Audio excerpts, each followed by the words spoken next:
Long before the glorious days of King Arthur, even before his father Uther Pendragon was born, Britannia saw the arrival of the legions.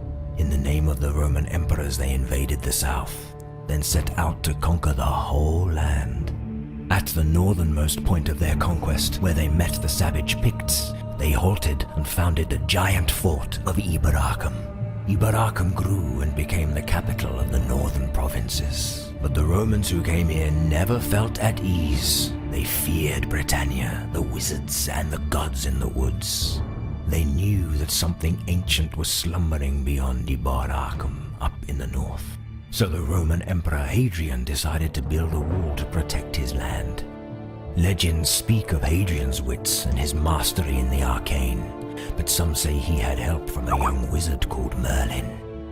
The wall was magnificent, and for a long time stone and magic kept out the tribes and everything else that lurked out in the cold.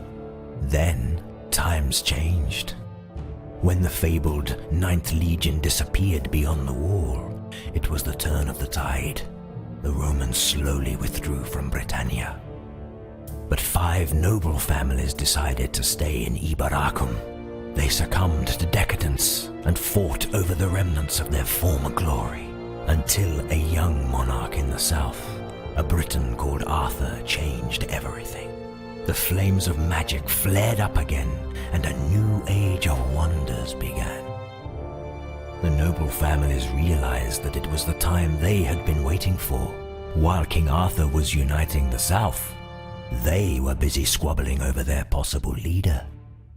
The Sulla family seemed to be the right choice to build a new Eboracum, but not everyone agreed.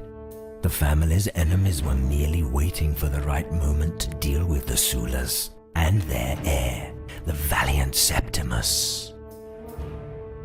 The right moment is now. Something terrible has happened in the south, where King Arthur rules the land. Meanwhile, Eboracum is under threat from the north. The wall cannot hold back the Picts much longer. When Septimus left his family, his bride, and his friends and rode off to battle, he was betrayed by his own kind. They abandoned him and his warriors in the heat of the battle, and he found himself alone, surrounded by savages. Still, he fought valiantly, until a fateful blow sent him sprawling to the ground. The Picts left him there, on the other side of the wall, in the firm belief that he was dead, and they were almost right. Septimus Sulla lay among the fallen for a very long time, and then, suddenly, he opened his eyes.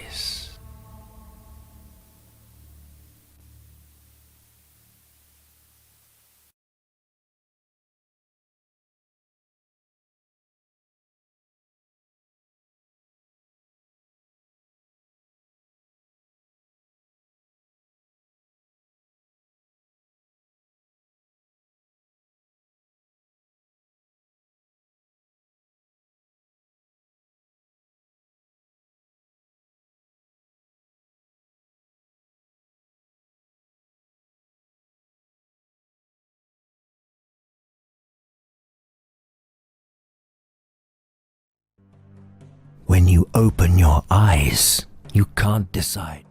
Who are you, lost soul? And why have you crossed into the land of savages? Your reply merely echoes in the celestial void at first, but then the apparition of an elderly figure manifests itself. Ah, a genuine leader with... As he speaks, you realize that you know. Still, a true warlord indeed, who has no qualms with... Yes, indeed. Your skills have brought you many victories. It seems the... Indeed. Unbeknownst to me, when I first bound man, I sensed much has happened since you while you were fighting savages. The Emperor falls. Your family, your bride. You have lost much, but you... Very good. all your suffering. This is what will happen if you die. This is what will be if you don't walk the path that destiny has chosen for you. Our people have grown decadent and weak, divided and leaderless. They cannot withstand what is to come. The members of you must rebuild the Legion. But first,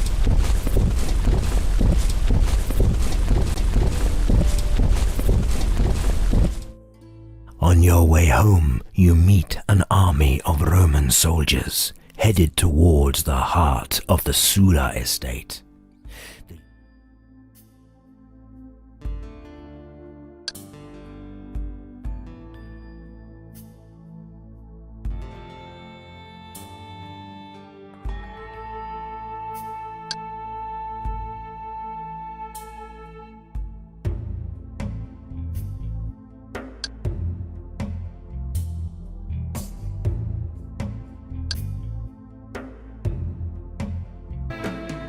Yes, my lord.